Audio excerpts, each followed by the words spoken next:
Hello and welcome to the webinar this afternoon, Emotional Eating, How to Kick That Habit. What I'm going to do is just take about 60 more seconds to double check that everybody can hear me and see my screen. There is a chat function in your webinar, so if you want to just send a quick little message, let me know that I can hear you, or that you can hear me, excuse me, and that you can see my screen, just making sure we have no technical issues before we get started.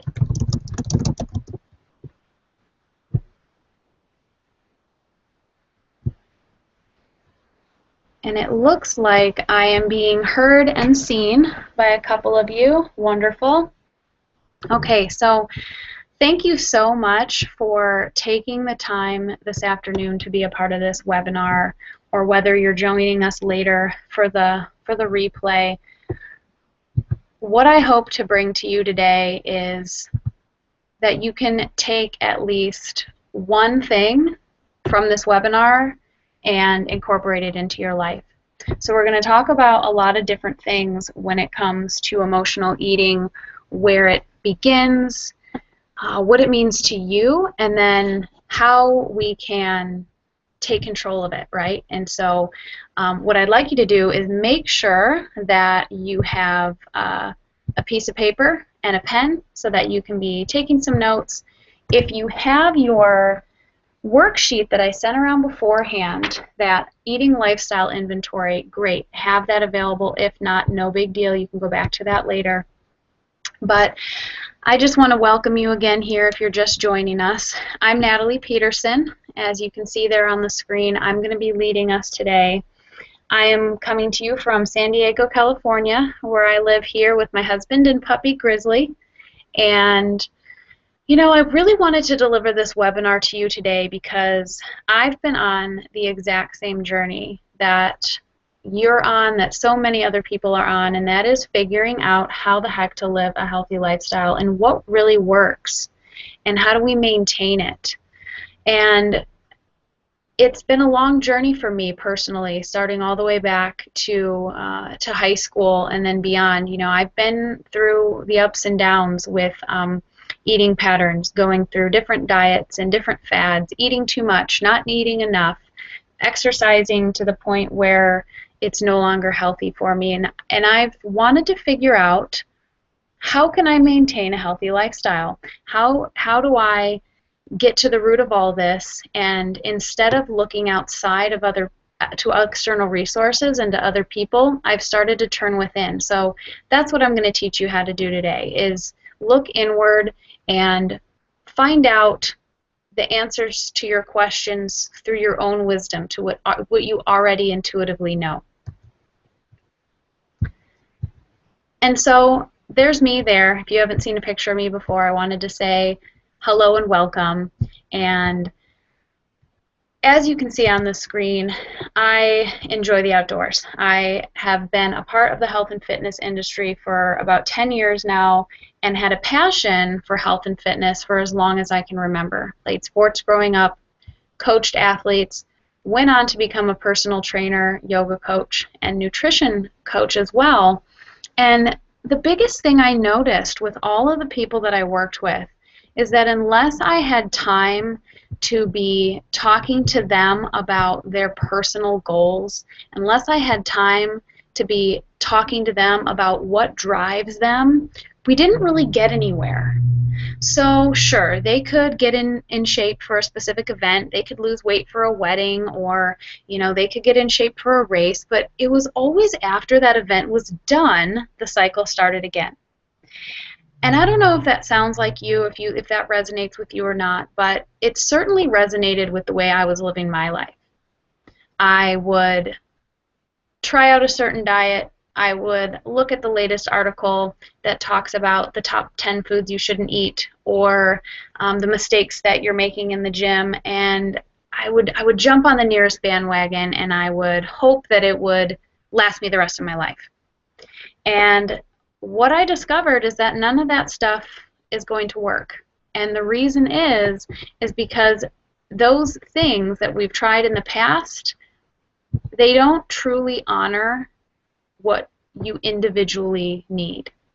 And so the things that we're going to do today is we're going to define what emotional eating means for ourselves. We're going to talk about how every person is different and how some of us, emotional eating means that we eat because we're stressed out or because we're sad or we're lonely. Some of us don't have a very stressful life, and so the emotional eating tends to be because we're bored or we really don't have a whole lot that's engaging us, and so we kind of go on autopilot. But most importantly, we're going to look at what it means to you as an individual. We're also going to talk about the willpower myth. So that's a really popular word that people use, willpower. I don't have the willpower to stick with my diet. I don't have the willpower to just eat one serving of my particular favorite treat. And I'm calling it a myth there because maybe this isn't your issue. Maybe willpower isn't something that you lack. So we're going to dig into that and what that means and find out if you actually do have willpower issues and that's something you want to work on, or if it's something that can be handled much more simply.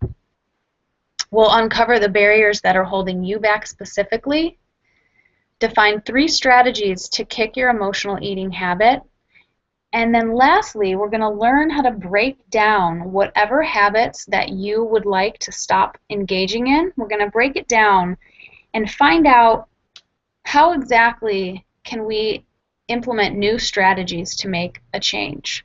So there's a lot to cover today. What I'd like you to do is, if you have a pen and paper and you're taking notes, great. If you have specific questions, jot them down there on the paper, or if you want to enter them into the chat function for later, we'll spend a little bit of time at the end if you have a personal question that you want answered. So let's jump right in. What is emotional eating? I want to talk about this because I think it's not universally defined. I don't think that everybody looks at emotional eating the same way. And so for the purposes of this webinar here, I'm going to define it as the behavior of eating in response to a particular emotion. And this is done both consciously and unconsciously. And what I mean by that is, if we're eating in response to our emotions and it's a conscious behavior, that means I had a really terrible day and I've already decided in my mind I am driving to the store, I'm buying that pint of ice cream, and I am going to go home and I'm going to eat the whole thing. And I know it's going to happen, and I am going to stuff my feelings down, and I'm just going to do it. The unconscious emotional eating happens when we go on autopilot. That's the emotional side of our eating that is a little bit more hard to figure out, is what drives those unconscious behaviors of emotional eating. I can give you a personal example here to see if it connects for you. I was pretty aware that emotional eating was something that I have done in the past, and so I was trying to figure out what was really driving me to eat, what was really driving me to engage in those behaviors. And what I figured out is that it was at a certain time of day when I was home by myself, my husband wasn't around, and I figured out that I was doing it because I was bored. And that was such a great aha to me, because I could figure out what it was that was actually causing that behavior. So again, for the purposes of this conversation, emotional eating, behavior of eating in response to emotions. And I've got just a few that we'll define here. Which ones show up for you? Is it the bored, angry, or stressed, or is it panic, nervousness, or being really excited about something? And also, when you're thinking about emotional eating, think about your eating pace. So are you someone who hurries through their meals? Are you someone who takes their time and enjoys their food? Pay attention to those things, because it'll unlock some of the behaviors and it's going to unlock the solutions to some of what you're going through. Now we get to the bulk of it. When we talk about willpower, is this truly a problem that you have, or is it something else? Our studies do show that throughout the day we have a certain limit to how much willpower we have when it comes to anything, when it comes to paying attention, when it comes to being patient with other drivers on the road, and also when it comes to making good decisions about food.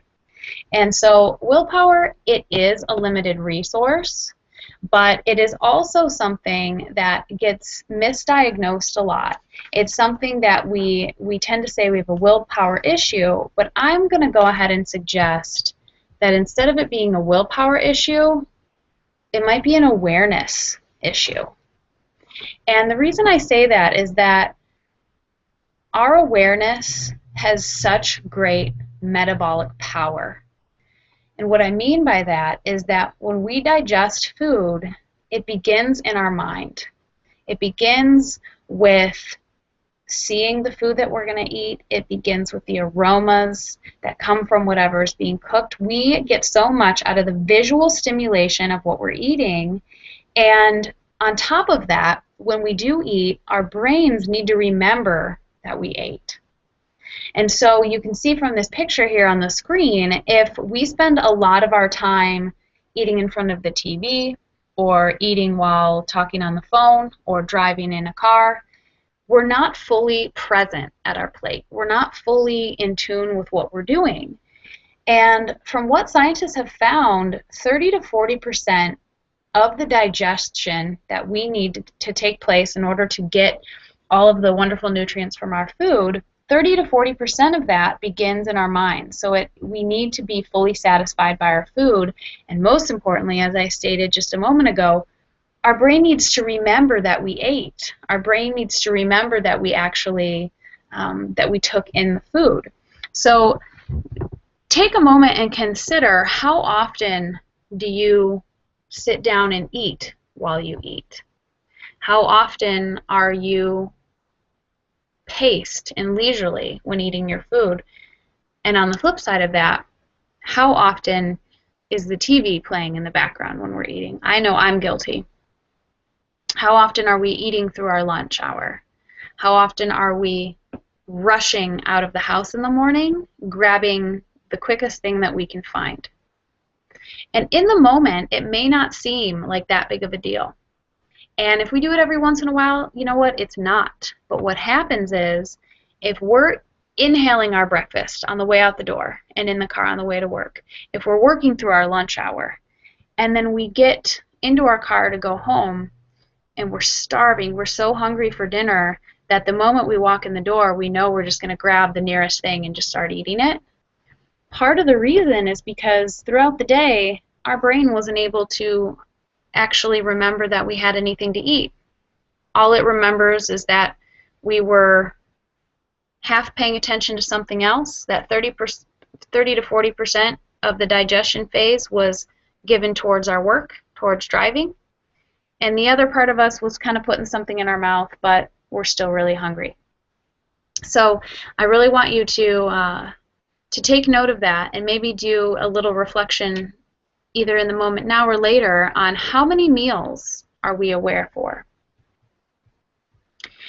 Another addition to willpower is our directed attention fatigue.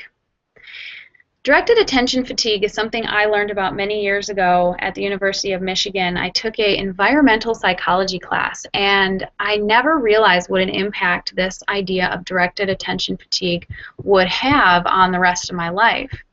And what directed attention fatigue is when we have had overuse of our brains. We have been overstimulated, and we just can't think clearly anymore. So we have these attention mechanisms in our brain that help us to focus on one thing, even though we have so much else going on around us. So again, the traffic example, you're able to focus on what you're doing even though you've got whizzing traffic, people cutting you off, people honking at you, needing to change lanes. Our brains are able to focus because of these inhibitory attention mechanisms. But we can only handle overstimulation for so long.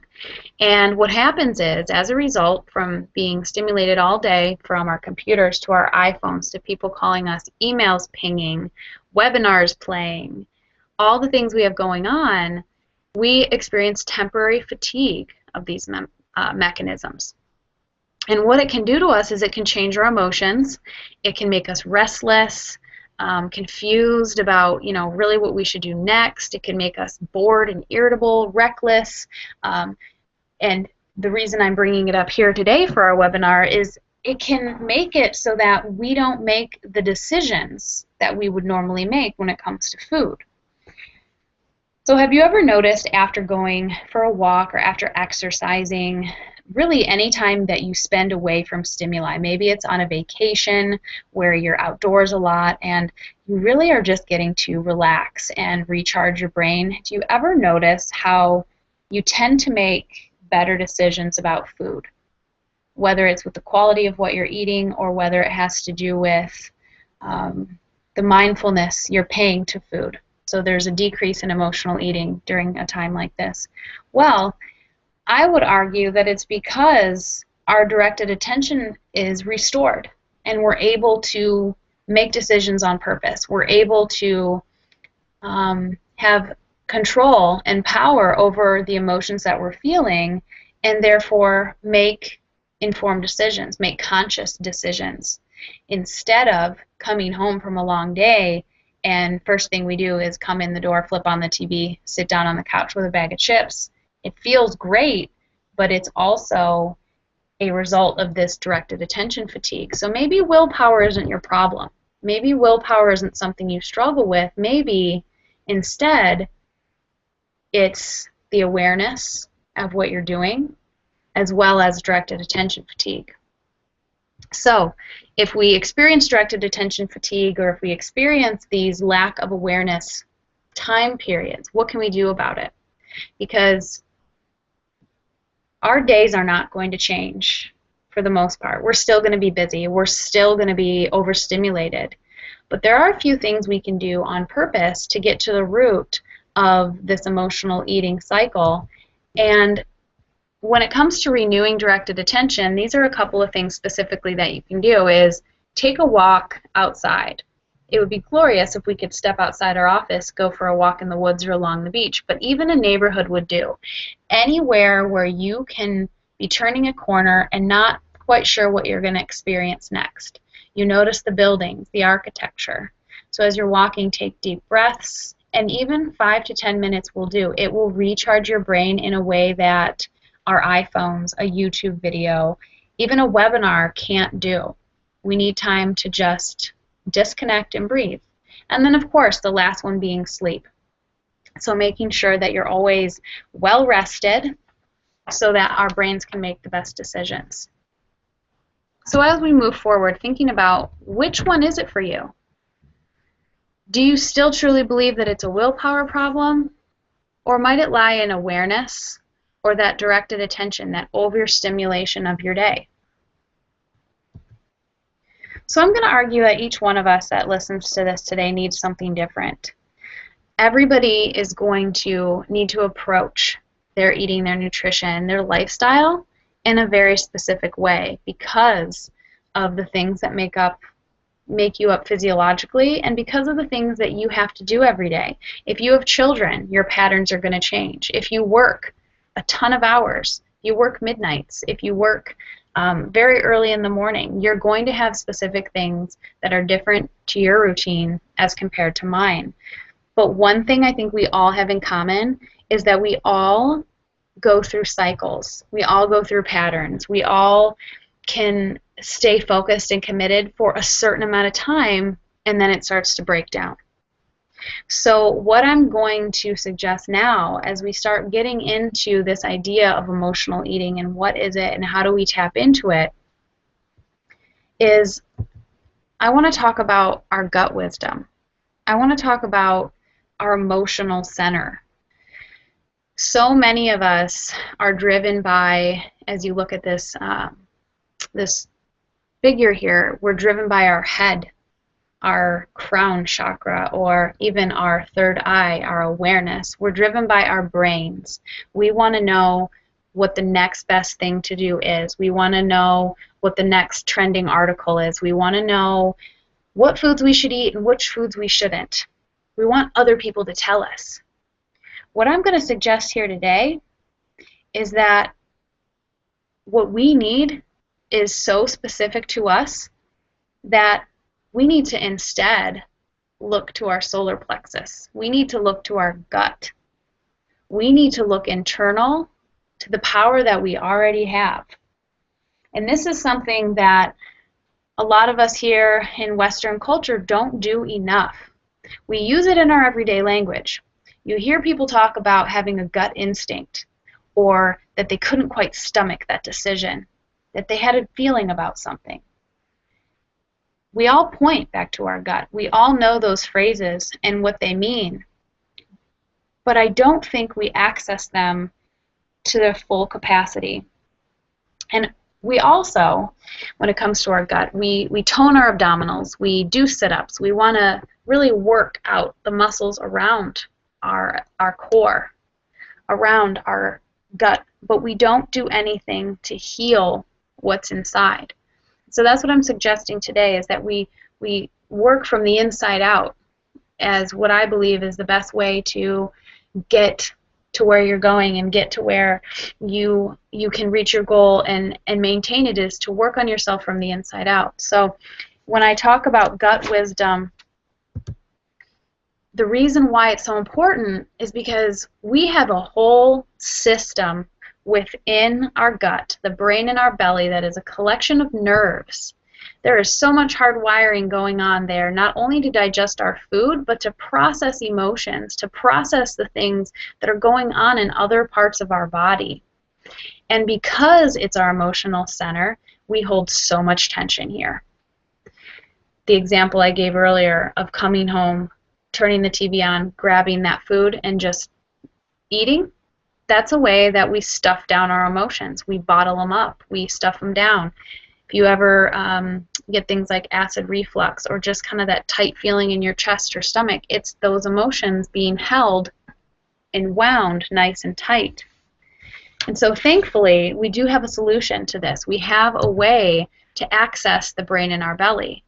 And it's our enteric nervous system. It was once thought to be a part of just the digestive process, but scientists have now realized that the amount of information going from our belly to our brain versus our brain to our belly is overwhelming. There's more messages going from our stomach up to our brain to sense and respond to things that are going on both inside our body and external to us, that it now has its own name, its own system. And so when we look at our command center being in our belly, we know that we are only tapping into a very small capacity of our head brain. It's the same when it comes to our belly, the brain in our belly.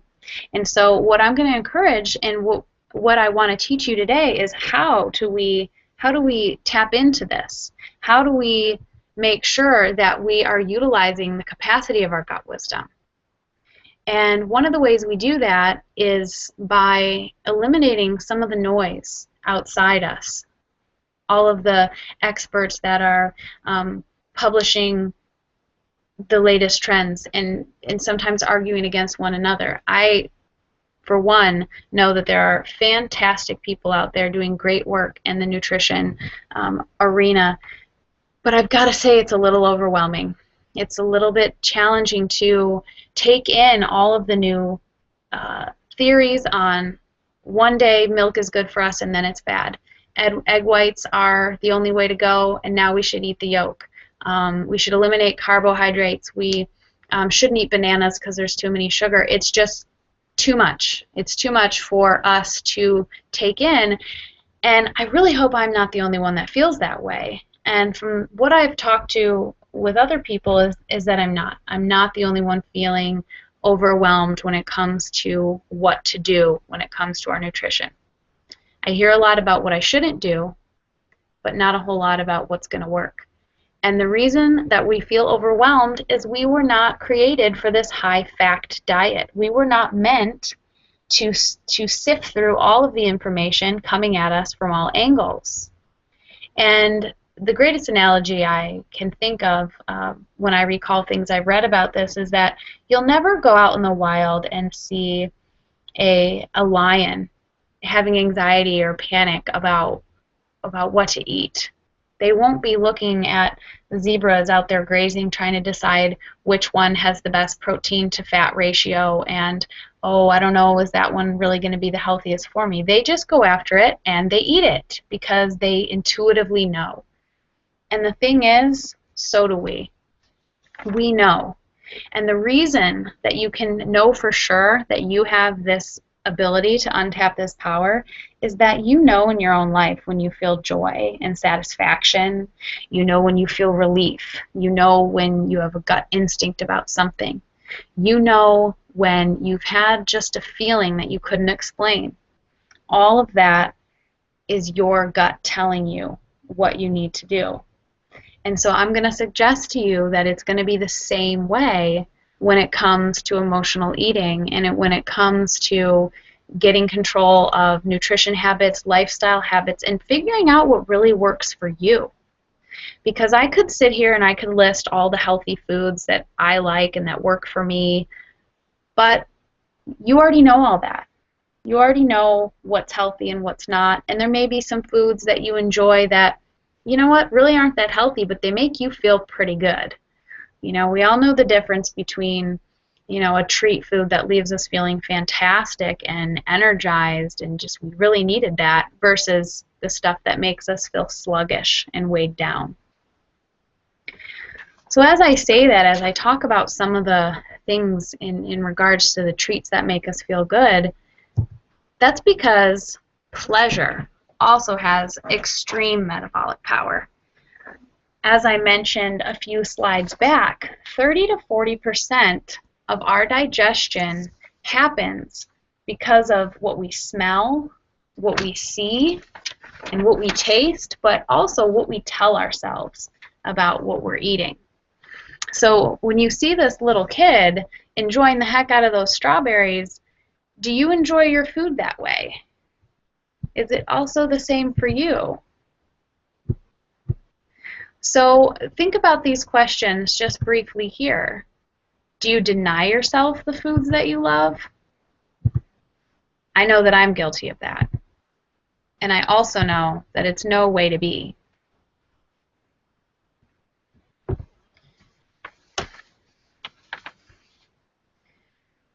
So we've talked about a lot so far. We've talked about pleasure.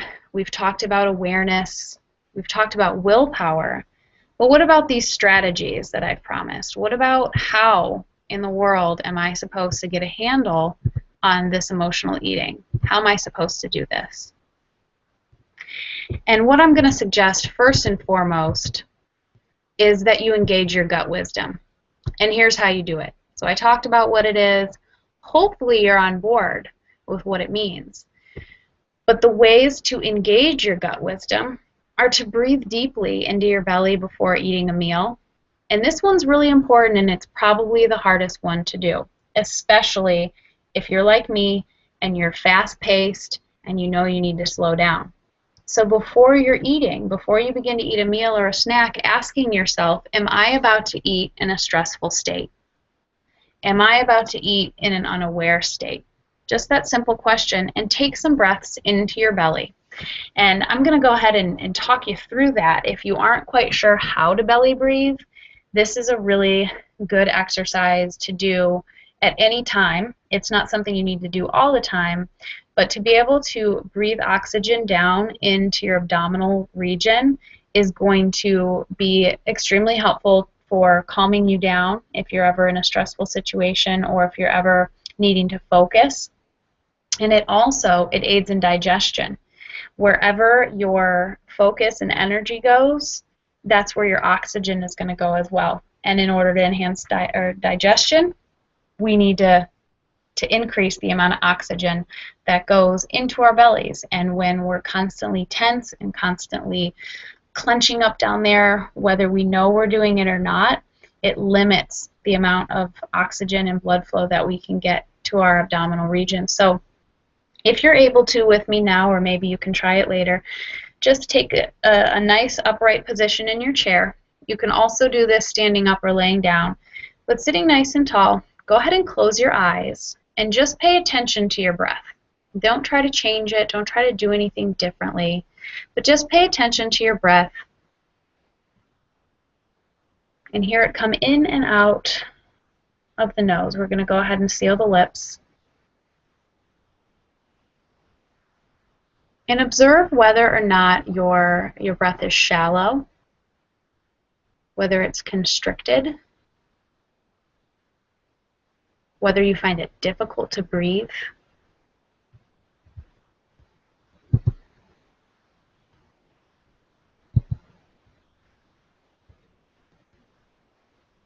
And now what I'd like you to do is take your right hand and place it right on your abdominals.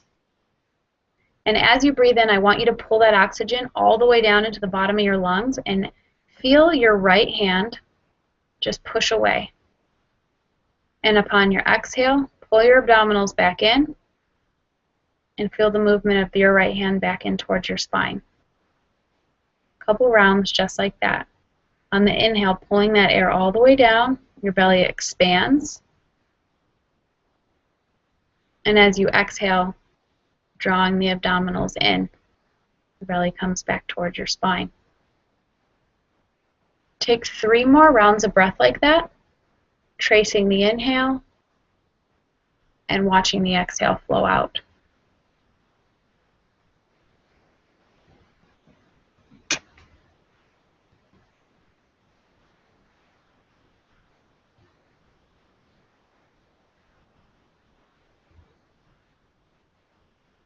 And as you complete those rounds of breath now, maybe taking note of how easy that was, how easy or potentially how challenging that might have been. With the tension that we hold in our abdominal region, sometimes getting that breath down into your belly can be a task that you have to really think about. You might have to really pull the air past a certain part of your lungs. But it's also something that gets easier with practice. So by engaging your belly breathing, you're automatically engaging your gut wisdom. You're automatically sending energy there, waking things up with the blood flow. And the moment you engage your gut wisdom is the moment you're more aware. When I first started doing this, when I first started practicing engaging my gut wisdom, I was shocked at how often I was sitting down to eat something in a rushed state. Didn't always mean that it was a negative emotion causing it. Like I wasn't always upset. I wasn't always sad or stressed. But there were times when I was too rushed. And so by taking a moment for at least 3 breaths into your belly, it's going to focus your awareness and get you back to that eating while you eat. Okay? And that way you'll have your pleasure, the metabolic power of the pleasure centers are going to be activated when you eat and then leave you satiated at the end of your meal just by being aware. Second thing you see here, touch, smell, and experience your food. So again, it comes down to having that food in front of you with nothing else. Pick it up with your hands, smell it, experience it, taste it, chew it. And stop the rush to just pile everything in and get on with our day and be done with it. Remaining aware while you eat, meaning no media, work, and trying to catch yourself before you go into eating on autopilot. So I know right now, with the fast pace of daily life, eating through lunch hour is very common. And some days we can't get around it. But if you can commit this week to just 1 meal a day where you're doing nothing but eating, watch how much that awareness carries over into other things you do. So it's going to leave, it's not going to just stay with your plate. It's going to go with you when you leave and go on with the next thing in your day. Eating until the point of increased energy. Okay, this one is a big one. And when you hear people talk about eating until you're 80% full, this is what they mean by that. And I recently came upon this point, having it phrased this way, and I've never heard it described so well. Eating until the point of increased energy so that your hunger that you're left with goes into the next thing that you do. How cool is that? I wasn't really sure if it was going to work, but it does. Especially when you stop thinking about leaving your plate still hungry. Like for me, that can kind of be a panicky thing because I don't want to be hungry. I don't want to have to eat again in another hour or two. But when I started thinking about it in terms of, hey, I have this webinar to conduct or I have this class to teach, I'm going to eat just to the point where I have increased energy, because then I'm going to go on to that next thing in my day with just hunger to be great at what I'm doing. So try that out and see how it works for you. When you see here, invite your food to nourish you, bless your food, thank your food, whatever it is. It, again, might seem like something you're not sure that it's going to work. Try all of these out. But by blessing your food and saying to yourself before even eating that you know this is going to be nourishing for you, you know this is going to fulfill a fuel requirement and leave you feeling more powerful and satiated, it's the power of the mind that helps with the digestion. So again, the idea that our digestion starts in our minds, positive affirmations, even around food. And for strategy number 1, I'll leave you with this mantra, which is, I trust the process of life. All I need is taken care of. I am safe. And that was a belly wisdom affirmation that I had found when researching this webinar a bit more. So that's strategy number 1, engage your gut wisdom. The final way that you're going to do that is by filling out your eating lifestyle inventory. Filling out that worksheet and reflecting on those questions will really help you to tap into what you already know. It will help you so much more than buying another book, than reading another article. And I'm not suggesting that you shouldn't ask anyone for help. I'm just suggesting that you get in touch with what you already know first so that you can find out if the person or blog or reference that you're reading is in alignment with what you need. Because there's plenty of resources out there that will be, but I just don't want you to get caught up in any that will confuse the wisdom of your gut and what you already know. So strategy number 2, to stop your battle with food. To know that food is not morally good or bad. We are the ones that place that judgment on what we eat. We are the ones that start the script in our minds of saying, oh, this pizza is just so bad for me. This ice cream is so bad. This cookie is so bad. Or on the flip side, this salad is going to be so good for me. Even if I don't like it, these greens are great for me. They're good for me. So to start getting out of the habit of placing judgment on what you're eating. Because what it's doing is it's really placing judgment on yourself. And we don't need that. We don't need to be assigning virtue to what we're eating. Now, that doesn't mean that some foods are going to be higher in quality and be better for you to eat than others, that are going to do more for you nutritionally than others. That's definitely true, and that's good to know. It's good to know what foods make you feel your best and which ones leave you feeling not so great. But stopping the idea of moral judgment on what you're eating. And so again, knowing the foods that make you feel powerful and full of energy and which ones pull you down. And then lastly, which foods bring you the most pleasure, regardless of if they're, quote, morally good or bad. And I encourage you to make a list of which foods bring you the most pleasure, which leave you feeling your best. We are engineered for emotion, for pleasure, for joy. That's how we're built. And trying to stop that, trying to take that away from the way we eat, our bodies chemically will reject that attempt. We will start craving things. We will drive ourselves crazy thinking about all the things we want but have decided that we can't have. And over the weekend I was doing a workshop and we were talking about some of these same ideas. about the foods that make you feel the most powerful and full of energy, about the foods that pull you down.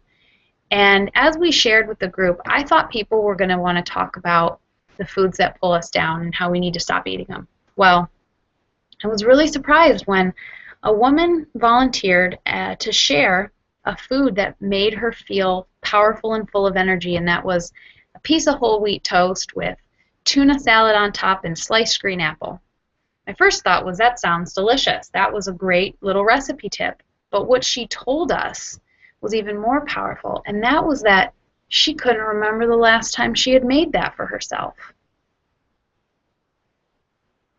So just the act of writing down the foods that made her feel the best, she was realizing that she hadn't been cooking for herself in a pleasurable way. She hadn't been cooking herself foods that made her feel powerful. And she wasn't quite sure why yet. But that was such an eye-opener both to her and to me that, wait a minute, do I do the same thing? Do I deny myself the things that bring me the most pleasure? And if so, I need to stop it right now. And I hope you do too.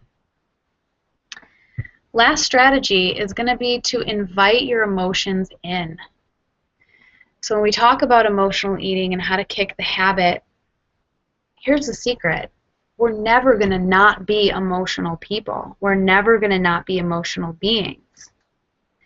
And so instead of saying, I want to stop being this emotional eater, I think it's more that we need to confront our emotions. We need to invite them in and follow them where they want to take us. And instead of trying to stuff them away and ignore them and instead put food on top of the emotions, whether it's good food or bad food, there I go again with the moral judgment, whether it's healthier food that makes us feel good or whether it's food that makes us feel not so good and therefore we forget about our emotions and what they were in the first place, try to invite them. See where they take you. Get to the root of your emotion. And understand that you being an emotional being is just you being a human. And so engaging your gut wisdom will help you to invite those emotions in. Those deep breaths will help you follow your emotions and where they want to take you. And getting to the root of your emotion is something that can be a little challenging for all of us. And that's the last couple of things we're going to talk about, is how to get to the root of our emotions, how to dissect what's known as the habit loop. Now, I didn't come up with this. This was from a book called The Power of Habit. You can see it on the screen there. And if you haven't read that book, I highly suggest it. It's wonderful. It really breaks down for you how to change habits. And we used to think that it took 21 or 29 or however many days to change a habit. But really what we know now is that we need to change our routine. And we need to change the reward we get from whatever habit that we're in. So in doing this, there's three parts, as I mentioned before. We've got the cue, the reward, and the routine. And this is what's going to help you to get to the root of any emotional eating that you're doing. So let's just say that let's use my example, my personal example, as something to break this down, and you can plug yourself in order to break down your own habit loop. But my habit was that I would basically enter into kind of a state of mindless eating. And I mentioned before I had figured out it was, out of boredom, but this is how I figured it out, is when I looked at the cue, when do you find yourself choosing food rather than dealing with an emotion? And I wasn't sure what that emotion was, but it's asking, what time is it? Where are you? Who else is around? What did you just do? And what emotion are you really feeling? And for me, what time is it? Well, it was anywhere between 4 o'clock and 7 or 8 at night, just depending on the day. I was in my home by myself, and what I just did was I usually just got done working for the day, so I just got done being, quote, productive. In my eyes, I just got done being of value. And so the emotion I thought I was feeling was like anxiousness or something. And as I drilled down to it, I realized that really I was bored. So when thinking I was anxious, I looked at, okay, what's the reward that I'm getting from eating and basically sitting in front of the TV and eating. And what I realized is that I needed to be doing something. I needed to feel like I was causing value in the house, but I never really had anything planned. And so the reason I was alone is that my husband worked midnights, so he was there, but he was asleep. And so there was a lot of these hours where I wasn't really sure what to do with my time. So when I went back and I looked at the queue and I said, okay, it's getting really consistent that it's always around a certain time at night where I'm done with work and my husband is asleep. It's around the time where I've kind of done with work for the day. I can't produce anything else, but I have this need to be doing something. I'm not that great at sitting still. And so realizing that the emotion I was feeling was either anxiousness or boredom, well, instead of the reward being food and being a snack or cooking a snack or eating it or whatever it was, I substituted having something on my schedule, even if it was a list of things I needed to get done at the house, even if it was making a date with someone to go take my dog to the park, or even better, meeting a friend to do a yoga class, or for coffee, or anything that wasn't just me sitting on the couch having nothing to do. So what happens is you test this theory, is you try to see if your new routine will help you avoid that trigger, because this is a trial and error. So you may find that you have to go back to the time where you are, who else is around, what did you just do, and what emotion are you really feeling. You might have to drill down and test out a couple different rewards to get to where that same trigger, that same cue, doesn't send you back into the old habit. The secret to this habit loop, and something that's in the book, which is so interesting, and why we have to really do our best to take this one step at a time with trial and error, is that the same pattern in your brain that caused you to do the old habit is still going to be wired into you.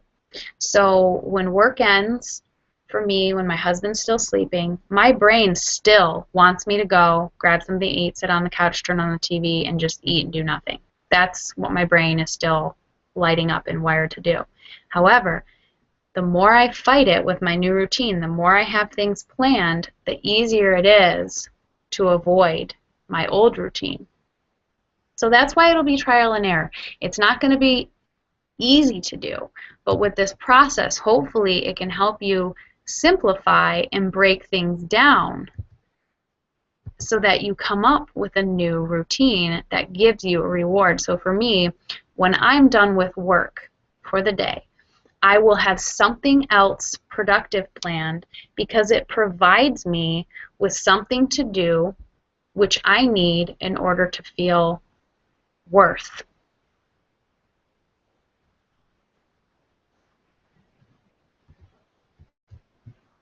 So going back to the cue, take just a moment and consider any habit that you're trying to change, any behavior that you don't enjoy, that you seem to be addicted to doing all the time.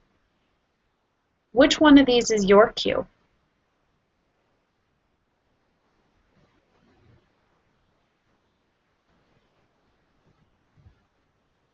Once you've decided what your cue is, That's when you try to figure out, what do you really need that food is satisfying? What do you need from that emotion that food is satisfying? And I'd love to hear from you, either via the chat now or later via email, if you come up with what your routine is, what your new routine is, if you found something that works, if you found something to replace that emotional eating with, if you found your new reward. And most of all, moving forward, this is what I can say. Slow down. Give yourself time to eat, even if it's one meal a day.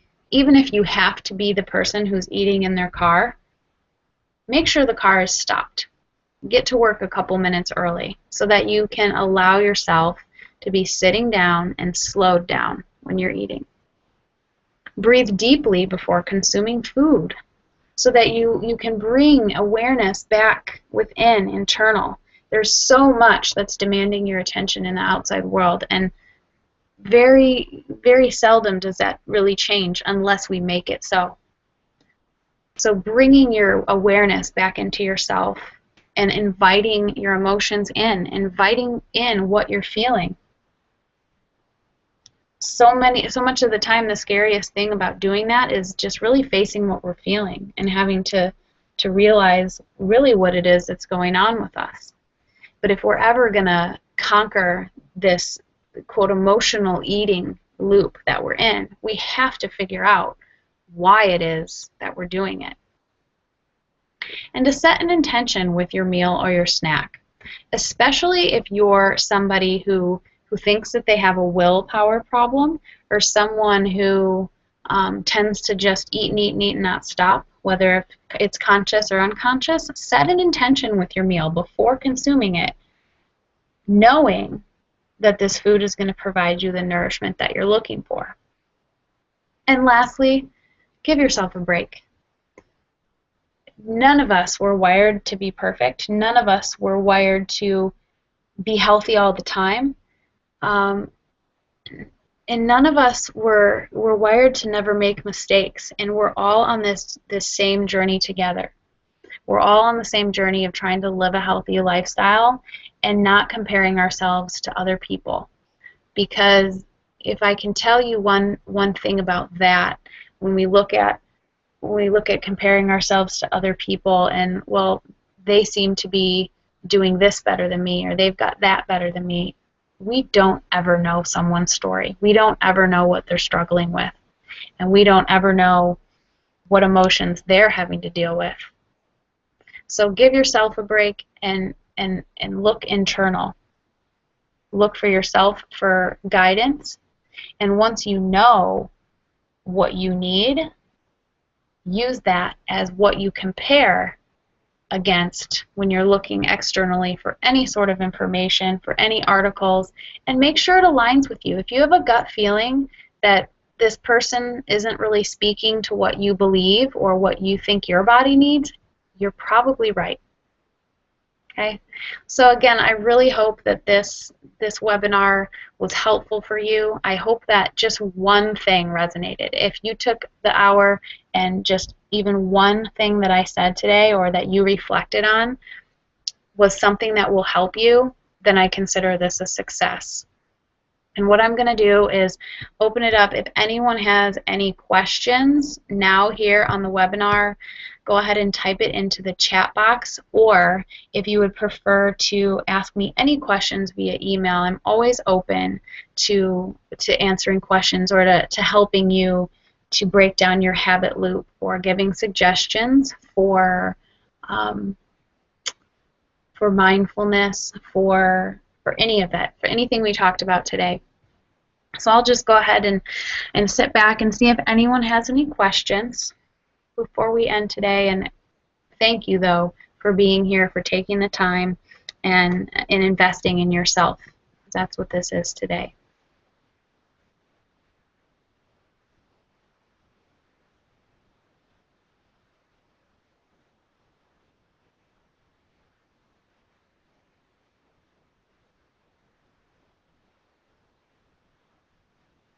And I don't have any questions coming in now, so I'm going to go ahead and move to our last slide today, which is for an offer for anyone to book a free strategy session. So if there's something that really is nagging at you after this webinar or within the next couple of days when you're reflecting on anything we talked about, feel free to book a 30-minute session with me. You can do that online, and I would love to help you out. And again, if, of course, what I've said here today is in alignment with what you believe and what you believe will help you.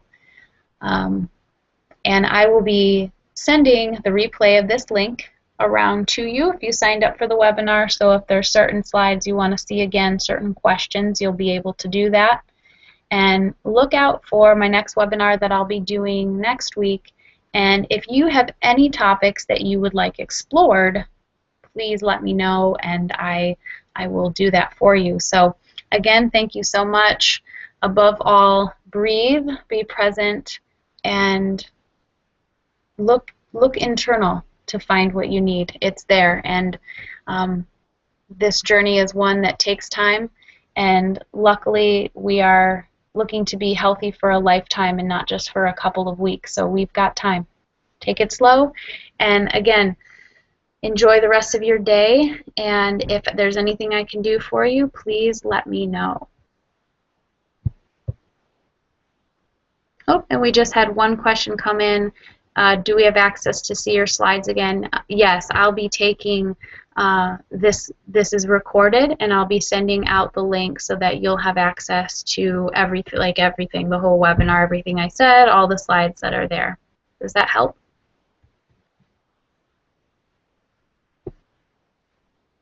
All right. Well, thank you for signing on. I'm going to leave the webinar up for just another minute or two if any questions come in. And if not, thank you for attending, and hope to talk to you real soon.